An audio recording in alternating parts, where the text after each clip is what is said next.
Con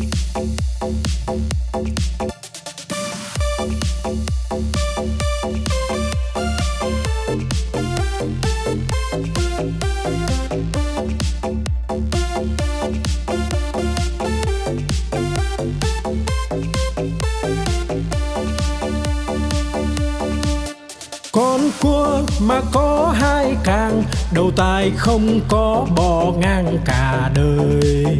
Con cá mà có cái đuôi, hai vây ve vầy nó bơi rất tài.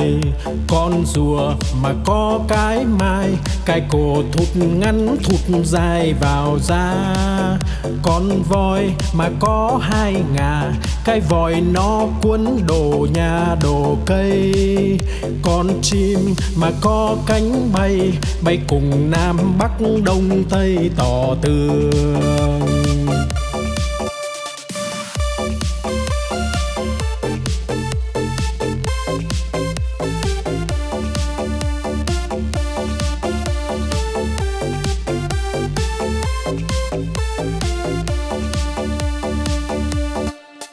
Con cua mà có hai càng, đầu tai không có bò ngang cả đời.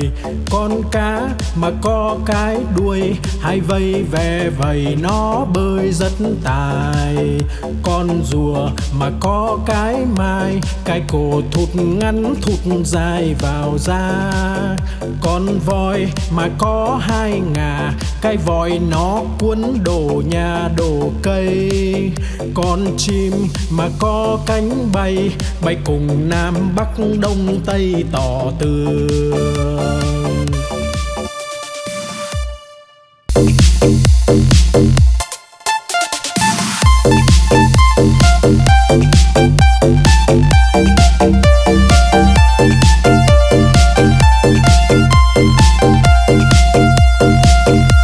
Đi cầu đi quán, đi bán lợn con, đi mua cái xong đem về đun nấu, mua quả dưa hấu về biếu ông bà.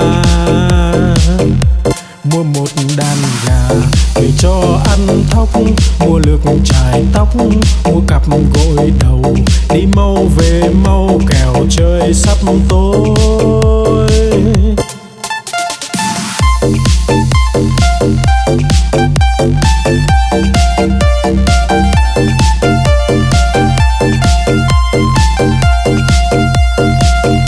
Đi cầu đi quán, đi bán lợn con, đi mua cái xong đem về đun nấu, mua quả dưa hấu về biếu ông bà. Mua một đàn gà về cho ăn thóc, mua lược chải tóc, mua cặp gội đầu, đi mau về mau kẻo trời sắp tối.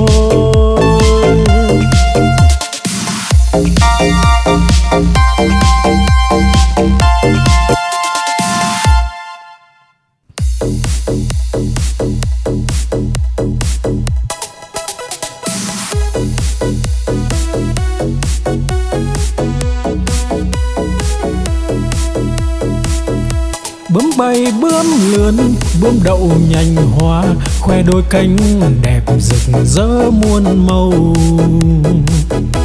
Bướm bay bướm lượn, bướm đón mùa xuân, vàng xanh đỏ tím. Bướm bay dợp trời,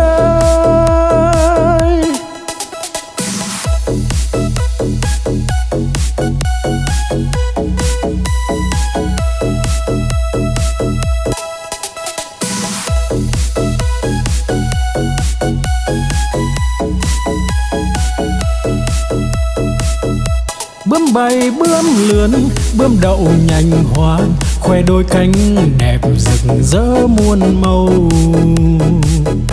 Bướm bay bướm lượn, bướm đón mùa xuân, vàng xanh đỏ tím. Bướm bay dợp trời.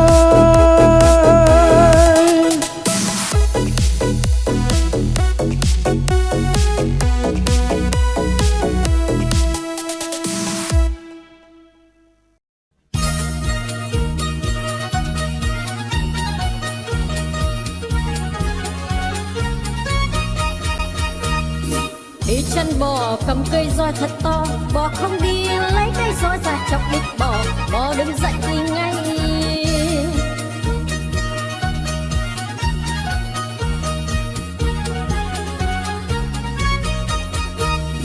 Đi chân bò cầm cây roi thật to, bò không đi lấy cây roi ra chọc đít bò, bò đứng dậy đi ngay.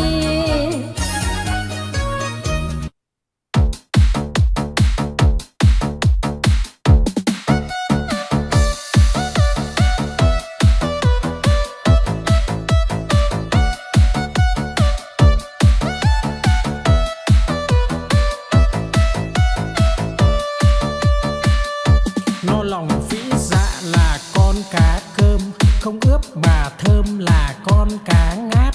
Liệng bay thoăn thoắt là con cá chim, hột cẳng chết chìm là con cá đuối. Nhiều năm nhiều tuổi là cá bạc đầu, đủ chữ đủ câu là con cá đối. Mai nở tàn tối là con cá hoa, trắng muốt làn da là cá út thịt. Lưng dài hẹp nách là cá lòng tong, ốm yếu hình dung là con cá nhái.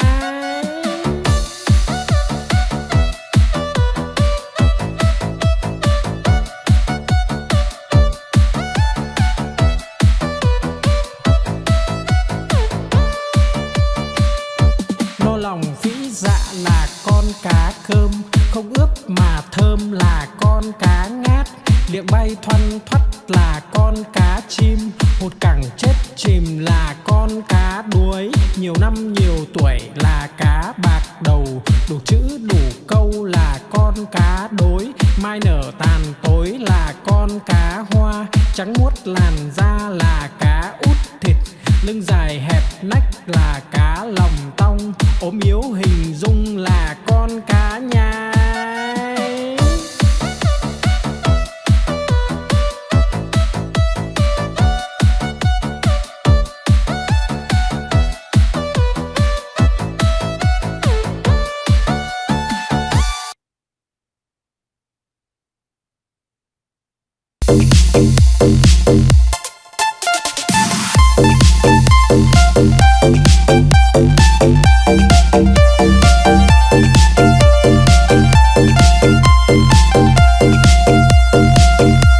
Đi cầu đi quán, đi bán lợn con, đi mua cái xong đem về đun nấu, mua quả dưa hấu về biếu ông bà, mua một đàn gà về cho ăn thóc, mua lược chải tóc, mua cặp gội đầu, đi mau về mau kẻo trời sắp tối.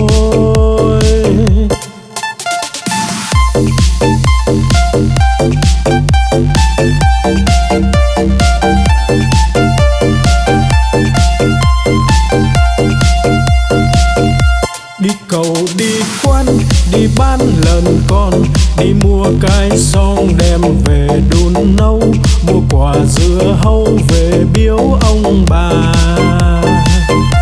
mua một đàn gà về cho ăn thóc, mua lược chải tóc, mua cặp gội đầu, đi mau về mau kẻo trời sắp tối.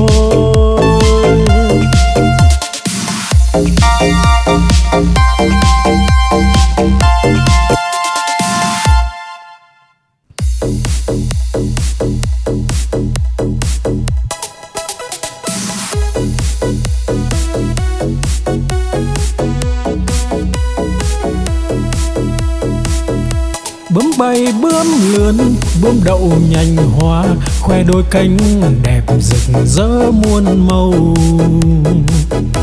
Bướm bay bướm lượn, bướm đón mùa xuân, vàng xanh đỏ tím, bướm bay dợp trời.